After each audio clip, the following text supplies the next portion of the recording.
శ్రీ రేణుకా ఎల్లమ్మ జ్యోతిష్యాలయం.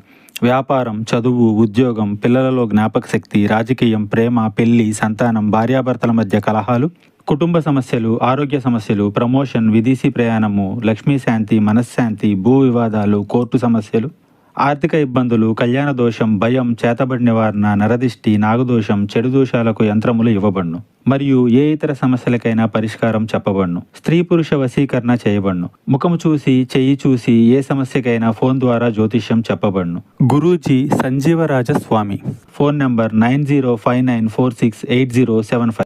మీ మనసు విరిగిపోయే ఒక సంఘటన జరుగుతుంది. ఏం జరగబోతుందో వీడియోలో తెలుసుకుందాము. వీడియో నచ్చితే ఒక చిన్న లైక్ చేసి మమ్మల్ని సపోర్ట్ చేయండి. ఇక ఆలస్యం లేకుండా వీడియోలోకి అయితే మనము వచ్చేద్దాము. ఈ రోజు జరిగే ఒక సంఘటన ద్వారా మీ యొక్క కుటుంబ సభ్యులతో గాని, అత్యంత ఆప్తులతో గాని, బంధువులతో గాని ఒక గొడవ మానసిక బాధను కలిగిస్తుంది. మీ మనసు విరిగిపోతుంది. ఊహించని ఒక సంఘటన ఒక్కసారిగా గుదిబండగా మారుతుంది. పెద్ద గొడవ కావచ్చు, ఇతరత్ర ఏదైనా వ్యవహారము కావచ్చు. కానీ మీ యొక్క మనసు విలవిలలాడిపోతుంది.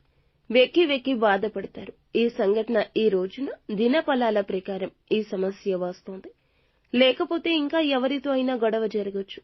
వారి వల్ల మీ భవిష్యత్తుకు ఆటంకం, మీ ధనానికి నష్టం, మీ పేరుకి నష్టం కలగొచ్చు. ఈ యొక్క సమస్య నిమిత్తం మీకు రాబోయే ప్రమాదం నిమిత్తం భగవంతుణ్ణి ఈ రోజు ఆరాధించండి.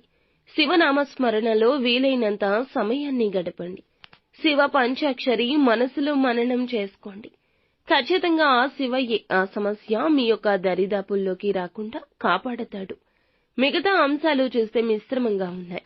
ఎందుకంటే ఈ రోజున గోచర రీత్యా నూతన వ్యక్తుల పరిచయం జరగొచ్చు. వారి మాటలతో మీ మనసులో కాస్త ఆవేశం కూడా నిండొచ్చు. చాలా ముఖ్య పాత్ర పోషించబోతున్నారు. చాలా కాలంగా ఎదురు చూస్తున్న ఒక చక్కటి అవకాశం ముందుకొస్తుంది. ఈ అవకాశం కోసం చాలా రోజులుగా ఎదురు చూస్తున్నారు. అటువంటి అవకాశమే ఈ రోజు పొందుకోబోతున్నారు. నూతనంగా ఉద్యోగంలో జాయిన్ అయిన వ్యక్తులకు పై అధికారుల ప్రశంసలు దక్కొచ్చు. చాలా కాలంగా ఒకే ఉద్యోగంలో కొనసాగుతున్న వ్యక్తులు మీ యొక్క ఉద్యోగ జీవితం గురించి ఒక గుడ్ న్యూస్ ని కూడా వినబోతున్నారు. ఈ రాశికి చెందిన వ్యాపారవేత్తలకు సమయం అనుకూలంగా ఉంది. అయినా చిన్న చిన్న మనస్పర్ధలతో వినియోగదారులతో గొడవలు జరగొచ్చు. ఆచితూచి నడవండి. పార్ట్నర్స్ తో కానీ, భాగస్వామ్య వ్యాపారం చేస్తున్న వారితో కానీ తగిన విధంగా జాగ్రత్తగా నడుచుకోండి. వారి అవసరం మీకు ఎప్పుడైనా కలగొచ్చు.